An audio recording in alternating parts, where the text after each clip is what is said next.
So yeah, going back to Tony Robbins, which is a very very great videos that he has.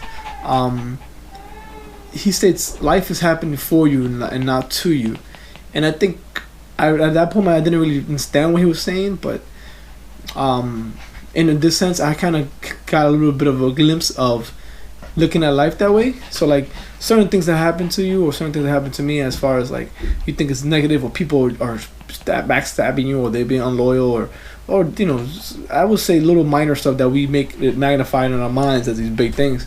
Um, Look at it as like it's happening for you for a reason, right? Like there's something else better out there, and it's showing you a lesson as in what you don't want and what you are gonna start looking for. And what do you want? What do you value yourself?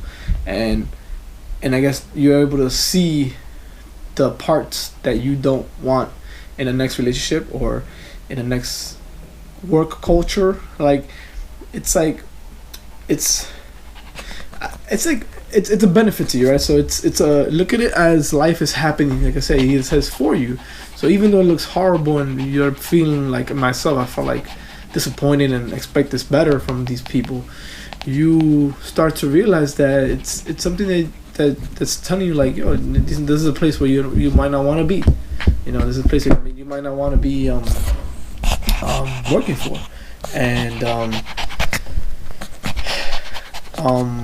let the thoughts come in, but don't let dwell on it, right? Because it can consume you, and it consumed me this morning. I was like, wow, I noticed I was consumed for a while, and for the minors thing, it's not it's not something that is gonna change anything if I do bring it up and if I make myself like the fact that you always want to be right and prove others wrong. It's something that I guess sounds great, but I think it's so energy, like it's too much energy draining, and it's like you could focus on other things, right? And put that energy towards something like creating something or making something impactful, right? And this is why I'm making the video. Like I feel like I'm gonna take that energy and make this, and it's like for all of us out there that are like focusing on like myself, I feel like I need to prove myself right. Like if something's wrong, I wanna I have to let them know that they're wrong, and this is why they're wrong. Maybe they already know they're wrong, and they're doing it because they feel like they can do it, and by you bringing it out, it's not gonna make anything better, right? So it's like, and that's my daughter. Cut the video short. It's like basically just like don't let it consume you, right? Like think about it a little bit. Maybe you're gonna get angry, but just let it go and let the thoughts go, and then analyze like what is gonna come out of the situation if I do prove them right or prove them wrong. Like not really, not much, right? So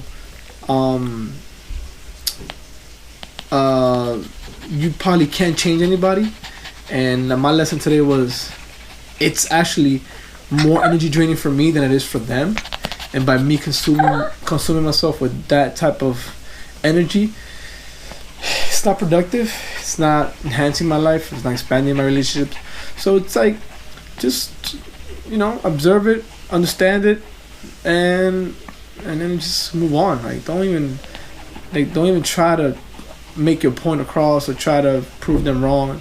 It's not worth it. It's not a conductive way of being as yourself and your energy and your soul. Like it's just very negative, and it's only going to attract more negative, and it doesn't make anything better. So if you're stuck in a situation like that you like me, like a person that felt like when something is wrong, you see something is wrong, you gotta go and prove them, hey, no, you guys are wrong, this is why you're wrong.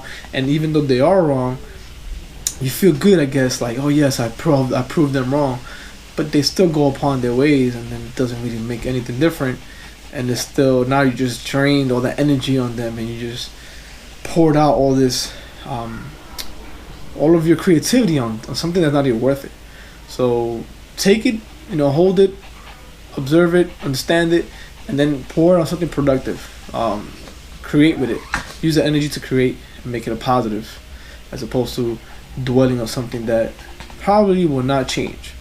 And the only thing that can change is the way you think and the way you observe it, and And as they say, the quality of your life is the quality of your mind. So I've been dwelling on this a lot. So it all starts in your mind. So the way you perceive things in your mind is gonna make you obsess or dwell on certain things that